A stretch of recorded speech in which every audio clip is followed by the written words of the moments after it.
Ya nkuko bisanzwe Umurage Gakondo TV twabasuriye undi muvandimwe wavuwe na Dr Nzamurambaho. Twakomeje watangira utwibwira hano turi nihe? Je nitwa Musabyimana Jacqueline muri bahita mu mudugudu wa Kayovu, Kagari ni Mwendo, Murenge ni Gashora, Karere ka Nyamata. Karere ka Nyamata? Akarere ni Nyamata. Nyamata? Ni Bugesera.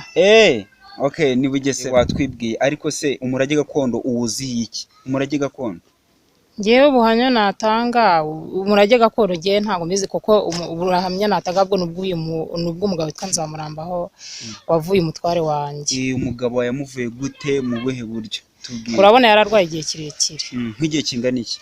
Yararwaye imyaka 2. Imyaka 2 arwaye? Yarangije imyaka 2 n'igice arwaye. Ubwo rero agiyeyo ntago ari we wijyanyeyo. Yaranzwe n'umusaza w'inahangaha ntabashe kumenya izina, yari yaravuye ariko yari ameze nabi cyane uwo musaza bari baramuroze. Ubwo rero aramurangira ati wazaje nkakujyana ahantu ku mugabo bita Nzamurambaho, niko njya numva bamwita. Ubwo aramujyana rero, agezeyo amutekeza uko uburwayi bwe bumeze, nuko aramuvura amubwira ko ashobora kuba yabushobora. Noneho ko yararwaye igihe kirekire byari ngombwa akava mu rugo, yararembye cyane. Kava mu rugo akajyayo, akajya aba akamwitaho cyane bari kumwe. Akazajya aba kwa Nzamurambaho. Urabona ko iyo umurwayi arembye cyane biba ngombwa kuva mu rugo ukajya mu bitaro. Ngo mbega ni nkaho nyine yarafashe ibitaro bitewe n'uburwayi aho bwari bumugeze. Ubwo rero yari yarivuje nta atari yarageze, ndetse bigeze naho yari yaravuye mu rugo, nubwo yagiye kwa Nzamurambaho n'undi yaravuye ahandi yabaga, kubera ko yari yarataye urugo bitewe n'uko nyine uburwayi bwari bumugeraniye. Rero byabaye ngombwa ko agenda, Nzamurambaho aramuvura. Ubu ndabona nta kibazo. Nta kibazo mu gihe kingana iki? Ni mu gihe cy'amezi 3 ahari. Imyaka yararwaye imyaka 2 amuvura mu gihe cy'amezi 3 akira burundu. Yahise akira burundu. Noneho tubwire umugabo wawe yararwaye ate? Ubundi afatwa yafashwe aruka. Kuvuga ko ni ibyo mu kanwa, ibyo bamuhaye nyine amarozi yo mu kanwa. Ariko sinzi ahari byari nko mu buryo bw'uwabikoze, kuko byasaga nkaho yajijishaga, kuko avurwa n'uwo mugabo Nzamurambaho ntago we yigize amurutsa. Yamuvuye ibindi bitari ibyo mu kanwa, kandi byose bigenda bikize bikirira. Wari watubwiye ko atabaga hano umugabo wa byari byaragenze gute? Nyine yararyamaga akarara acuramye, ibintu ku mabati bikarabikubita, biba ngombwa akava hano akajya kurwarira kure, kuko nta mahoro yageraga yabaga ari mu rugo. Bivuze ngo nta mahoro yageraga iyo yabaga ari mu rugo?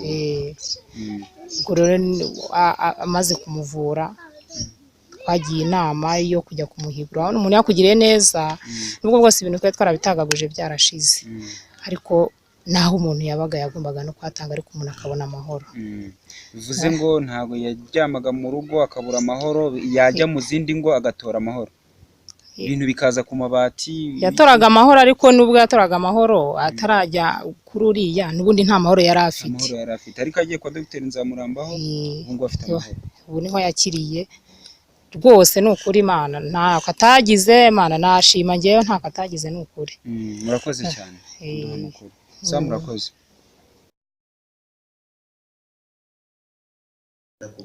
Njye nitwa Gatete Egide, nkaba ndi umuyobozi w'umudugudu wa Kayovu. Ku kibazo kijyanye n'iri vuriro ryangiriye akamaro, kuko nari ndwaye umugongo ukomeye, aho baje kuma umuti rwose ndakira. Kuri ubu nkaba nta kibazo mfite cy'umugongo. Ku bijyanye n'iryo vuriro rero ngewe ndarishima, uwaba ari we wese yaryoboka kuko rirakiza.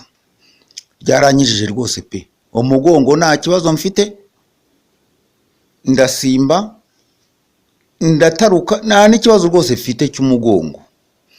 Ni ukuvuga ngo rero ikintu nshimira iri vuriro nuko ngewe baje badusanga mu mudugudu, twakoze inama, bamaze kuhagera bazana abavuzi babo batubwira uko bimeze, uko ivuriro ryabo rikora.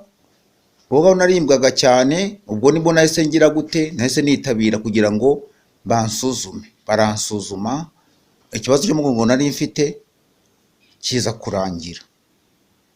Ubwo rero ndumva iri vuriro rwose ni rizima, nta kibazo rifite. Uwo ari we wese yaba arwaye umugongo cyangwa afite indwara zose zindi n'inzoka n'iki byose rwose baravura rwose bigakunda. Ikintu ndishimira ni uko hari abantu benshi mu mudugudu wanjye nyobora bagiye bakira. Harimo nk'umuntu witwa Manirakinga, uwitwa Harindintwari Jean Marie.